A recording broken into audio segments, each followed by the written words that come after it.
if you're looking for the most crisp analysis for prelims 2024, by the end of which you want to hear what the potential cutoff could be for this year, then this video is for you. Namaskar guys, I'm Neil. I cleared HCS in 2021 and since some years I've been helping students clear UPSC civil services. So the first reaction for most of the students when they're in the examination hall is like that of the cat. कि क्या है ये paper, and because the first surprise was the pattern again got restored to 2022 के level का compared to 2023 which was seen as the anchor by most of the students. Was it tough? UPSC का इस साल का paper was not as tough as people thought it was going to be, but एक UPSC का हुआ रहता ही है in the minds of the people, which ensures कि there is never 100% translation of your knowledge in the examination hall. Was it doable? Absolutely, it was doable if you were the kind of person who followed only basic sources, who applied common sense using the application of those basic sources, and you focused on the heuristics one way or the other. From PYQ analysis, this paper was absolutely doable, much better than 2023. अगर हम subject wise split की बात करें, तो again it was a mixed bag. The good thing was geography के ऊपर emphasis वापस से बढ़ा, polity के ऊपर emphasis वापस से बढ़ा, लेकिन history के ऊपर emphasis कम हो गया. This is something I like to call heuristics.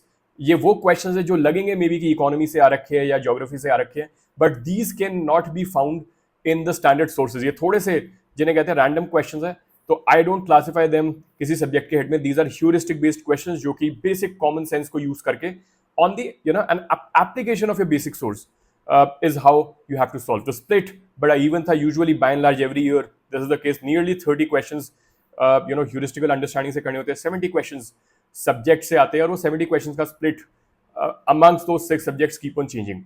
So this year polity again came back in vogue and history का थोड़ा सा जो फैक्टर था वो थोड़ा सा रिड्यूस हुआ. तो अगेन पॉलिटी में Laxmikanth reign supreme, mostly nearly 90% plus questions could be solve from Laxmikanth directly.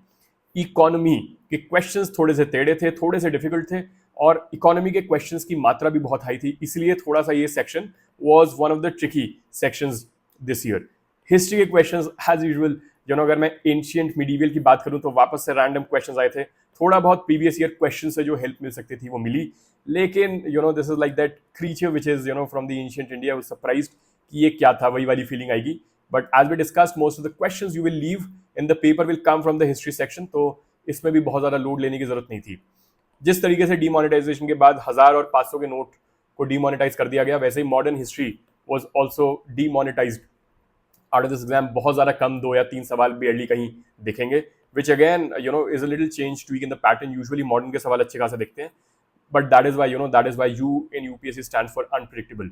Bye and large framework वही था, 30% heuristics, 70% subject, but within दो सब्जेक्ट स्प्लिट थोड़ा सा चेंज हुआ. Geography also was very straightforward this year, क्योंकि mostly ज़्यादातर question 80% plus question बन जाएंगे बेसिक एनसीईआरटी से ही, और जो मैपिंग की हम बात करते हैं उससे, तो इसमें भी कोई बहुत ज़्यादा लोड लेने की बात नहीं थी. Science and technology as usual mostly heuristic से करना था.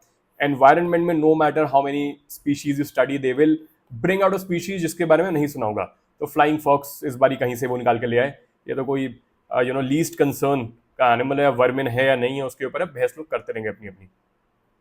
ह्यूरिस्टिक्स में दिस वाज अ चेंज की एक सेटिंग एक्सटर्नल अफेयर्स मिनिस्टर की बुक के बारे में बात की. यूजुअली ये चीज़ें पीसीएस के अंदर करते हैं, and the books which are usually asked in UPSC are या तो एंशिएंट मिडीवल टाइम से या तो मॉडर्न इंडिया के टाइम से. तो ये एक बहुत छोटा सा ट्वीक देखने को मिला इस साल पेपर के अंदर. एंड थोड़ा सा आर्मी के ऊपर, डिफेंस के ऊपर एम्फेसिस बढ़ा, something which was not very majorly seen until now. But as usual दोनों तरीके के क्वेश्चंस थे. एप्लीकेशन ओरिएंटेड क्वेश्चंस ज़्यादा थे और फैक्चुअल क्वेश्चंस भी थे. तो there were very limited questions जो कि सिर्फ और सिर्फ फैक्ट से हो जाएंगे. कुछ फैक्चुअल पीपल आर सेइंग कि बहुत सारे फैक्चुअल क्वेश्चंस है, actually those were not clearly factual questions, वो भी बहुत हद तक एप्लीकेशन ओरिएंटेड क्वेश्चंस थे. अगर डिफिकल्टी की बात करें तो just like that Gaussian curve, वो पैटर्न मोस्टली वही फॉलो हुआ इन टर्म्स ऑफ डिफिकल्टी. लगभग 15% क्वेश्चंस इजी जो बिल्कुल डायरेक्टली थे, 15% questions very difficult, and the 70% questions which are going to be make or break, which will decide the cutoff, which were application oriented. So it will depend how effectively you have been able to apply the knowledge you have learned from the basic sources. जैसे ही prelims खत्म हुआ, बहुत सारे लोग बहुत कूदे, बहुत नाचे. लोगों ने कहा बहुत इजी पेपर आ गया, मजा आ गया, 105, 110, 125 की कट ऑफ जाने वाली है। और ये गलती को मैं कहता हूँ एंकरिंग इफेक्ट। हमारा एंकर आफ्टर 2023 इस 2023 का प्रीलिम्स, जहां कट ऑफ 74 मार्क्स गई थी।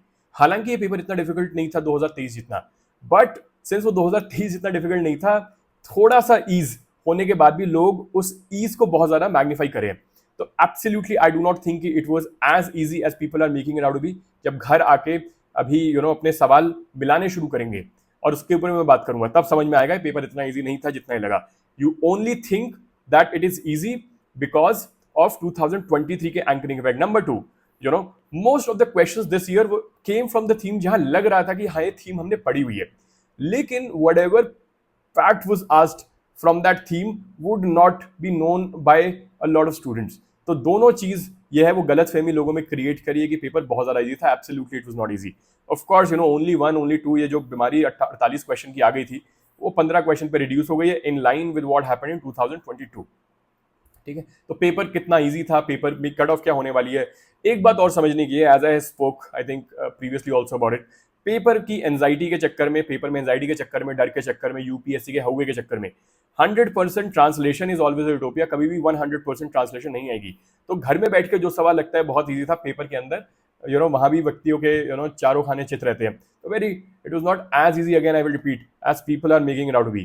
तो of course I am no Nostradamus, but अगर मैं लॉजिकली इस पेपर को एनालाइज करूं और लॉजिकली चीजों को देखूं, यूपीएससी के ट्रेंड को, तो 2018-19 का पेपर इससे इजी था और उसकी कट ऑफ थी 98, दोनों की कट ऑफ थी 98 और सीट्स भी लगभग 800 इश थी। लगभग people who appear in mains, जो लोग क्लियर करेंगे prelims, will be 13 to 15x of this number. इस साल सीट से 1000। अब दो कोरिलेशन समझो, जितना पेपर इजी होगा उतनी कट ऑफ ऊपर जाएगी, साथ ही साथ जितनी ज्यादा सीट्स हाई होगी, जितनी सीट ज्यादा होगी, कट ऑफ उतनी नीचे जाने वाली है। This paper was more difficult than 2018, number 1, and also there are seats are more than 2018-19 का ईयर। तो देखो 98 तक तो कट ऑफ जाने नहीं वाली इस लॉजिक से। 2022 के अंदर भी सीट्स लगभग बराबर थी और 2022 से लगभग बड़ा comparative pattern in my understanding is how I see it. तो उस बात को कुल मिला के अगर मैं एक बात करूं तो एक गाउशियन कर्व मैक्स आउट होता है 91 पे in my assessment for unreserved. तो अनरिजर्व की कट ऑफ 91 के अराउंड रहनी चाहिए, हाईएस्ट पॉसिबिलिटी 91 के अराउंड जाने की है। मेरे हिसाब से 95 के ऊपर जाने की बहुत लो पॉसिबिलिटी है, लेस देन 1% चांस कि 95 से ऊपर कट ऑफ जाएगी। ऐसे ही 85 से कट ऑफ नीचे जाने की भी less than 1% cut off, less than 1% chance. Highest chance is 91 के अराउंड कट ऑफ रहेगी।